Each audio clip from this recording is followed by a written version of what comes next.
साथियों, अगर आप उत्तर प्रदेश सरकार की स्कॉलरशिप पोर्टल पे डिजिटल सिग्नेचर सर्टिफिकेट का यूज करना चाहते हैं तो आपको इसके लिए क्या करनी होती है, सबसे पहले सेटिंग करनी होती है। अगर आप ये सेटिंग नहीं करेंगे तो आपका डिजिटल सिग्नेचर सर्टिफिकेट इस पोर्टल पे वर्क नहीं करेगा। तो आपको डीएससी की सेटिंग करनी होती है और अपने ब्राउजर की सेटिंग करनी होती है।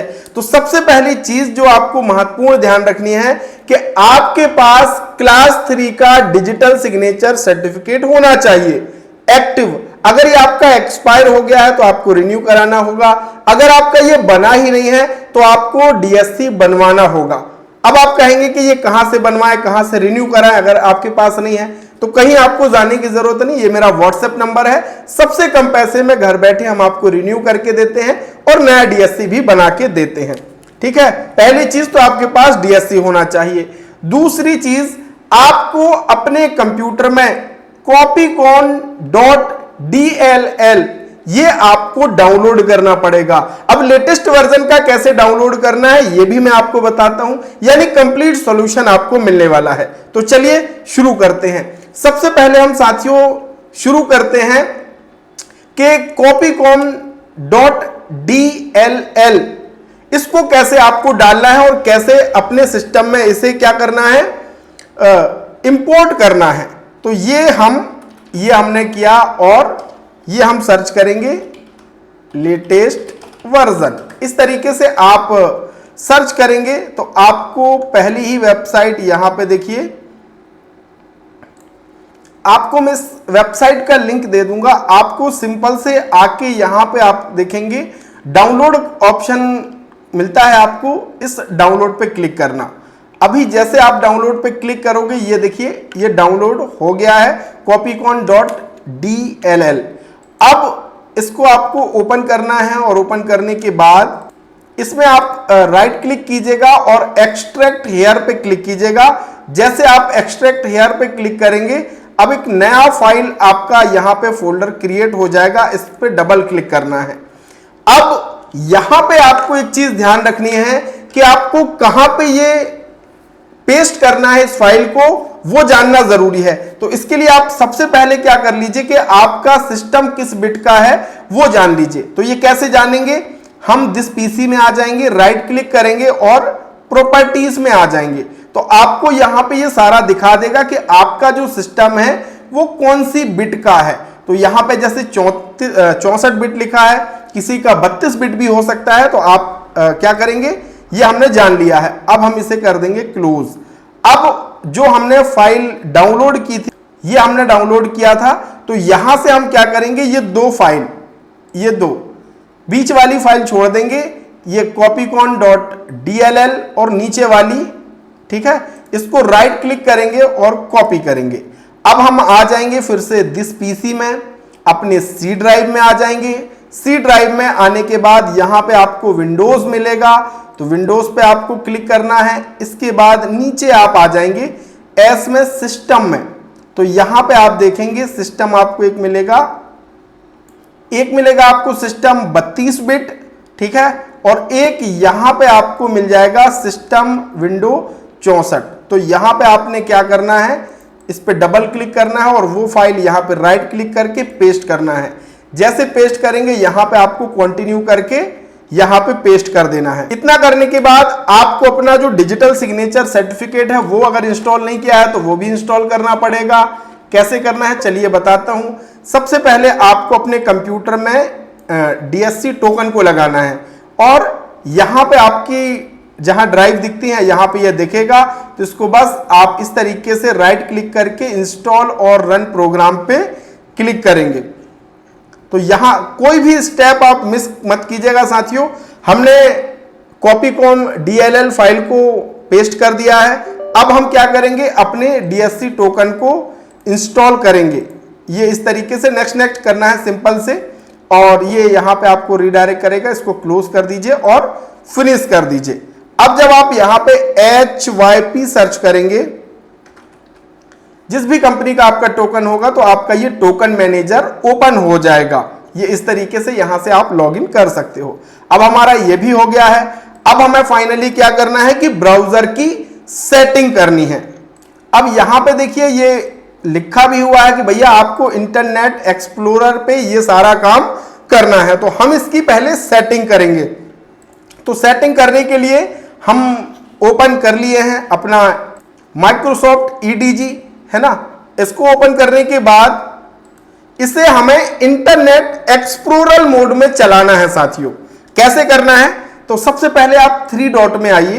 3 डॉट में आने के बाद नीचे आप आ जाइए और यहां पे आपको ऑप्शन मिलता है, ये देखिए हेल्प एंड फीडबैक में आएंगे, फिर अबाउट माइक्रोसॉफ्ट EDGE इस पे क्लिक करेंगे। अब यहां पे आपको इसे अप टू डेट कर लेना है। अगर ये आपका अपडेट नहीं है तो इसे अप टू डेट कर लेना है, ठीक है। जैसे इसे आप अप टू डेट करेंगे और बाईं तरफ आपको यहां पे ऑप्शन मिल जाता है डिफॉल्ट ब्राउजर का, ये ऑप्शन आपको मिलेगा साथियों, डिफॉल्ट ब्राउजर का। ये देखिए ये लिखा हुआ है डिफॉल्ट ब्राउजर, इस पे बस क्लिक कर देना। क्लिक करने के बाद यहां पे आपको ऑप्शन मिलेगा अलाउ, देखिए इंटरनेट एक्सप्लोरर, ये आपको यहां पे अलाउ करना है। अगर ये डिफॉल्ट है या डोंट अलाउ है तो सबसे पहले अलाउ आपको करना है और यहां पे ऐड अ पेज इस पे क्लिक करना है और यहां पे एग्जाम्पल वेबसाइट में आपको क्या डालना है, इस वेबसाइट का URL डालना है। होम पे क्लिक करना, यहां पे अगर ये कुछ भी खुला हो, होम पे क्लिक करने के बाद आपकी वेबसाइट का जो होम URL है ये आपको यहां से कॉपी करना है। कॉपी करने के बाद यहां पे सिंपल से इसे पेस्ट करके ऐड कर देना है। जैसे ऐड आपने किया, अब यहीं से आपको क्या करना है, ब्राउजर की इंटरनेट सेटिंग करनी है। कैसे, तो यहीं पे आपको ऑप्शन ये मिलेगा इंटरनेट ऑप्शंस, ठीक है। ये ऑप्शन बहुत महत्वपूर्ण है साथियों। ये देखिए आपको किसी और ऑप्शन पे नहीं जाना है, यहीं पे आपको इस पे क्लिक करना है। जैसे इस पे क्लिक करेंगे, अब आप देखिए आपको general, security, privacy, content, connection, program, advance ये ऑप्शन मिलते हैं। तो आपको सबसे पहले सिक्योरिटी पे क्लिक करना है। सिक्योरिटी पे क्लिक करने के बाद आपको कस्टम लेवल का ऑप्शन मिलेगा, इस कस्टम लेवल पे आपको क्लिक करना है।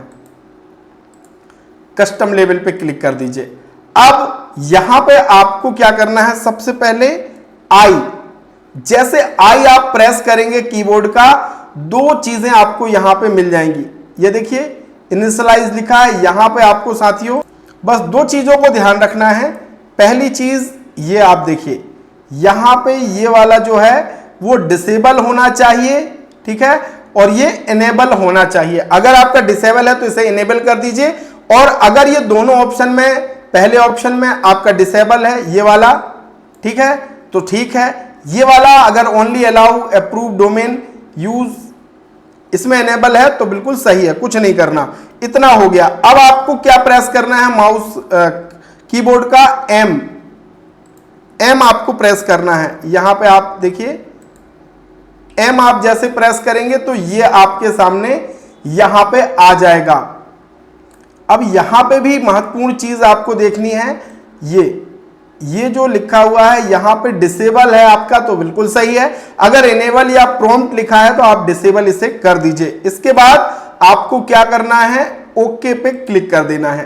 क्लिक करने के बाद आपको यहां पे ऑप्शन एक मिलता है ट्रस्टेड साइट, तो यहां पे फिर आपको ट्रस्टेड साइट पे क्लिक करना है, साइट्स पे क्लिक करना है, और जो वेबसाइट हमने वहां पे कॉपी की थी, जो URL ये कॉपी किया था, इसी को हम फिर से कॉपी करेंगे और अपनी इंटरनेट सेटिंग में यहां पे हम इसे ऐड कर देंगे। फिर से ऐड कर दिया और क्लोज, और बस यहां पे ओके, ठीक है। ये इतना आपने किया। अब यहां पे प्राइवेसी में आप आ जाएंगे। प्राइवेसी में आने के बाद आपको यहां पे एक ऑप्शन मिलता है टर्न ऑन पॉपअप ब्लॉकर, तो यहां पे अगर आपका ये टिक है तो आपको क्या करना होगा, इसे ऑफ करना होगा। ये देखिए ये यहां पे अगर टिक लगा है तो इसे अनटिक करना पड़ेगा, क्योंकि यहां पे स्पष्ट लिखा हुआ है कि पॉपअप ब्लॉकर को आपको क्या करना है, ऑफ करना है। तो हम यहां पे इसे ऑफ कर देंगे। ऑफ करने के बाद साथियों आपको क्या करना है, अप्लाई और ओके पे क्लिक करना है। जैसे आप यहां पे क्लिक करोगे, अब आप देखो यहां पे आपको क्लिक करना है। क्लिक करने के बाद जैसे आप रीलोड करोगे तो अब आप देखोगे साथियों यहां पे हमारा कौन सा मोड चल रहा है, इंटरनेट एक्सप्लोरर मोड। यहां पे ये देखिए, ये आपको दोनों ऑप्शंस को क्या कर देना है, अलाउ कर देना है साथियों। इन दोनों ऑप्शन को आपको क्या करना है, अलाउ कर देना है।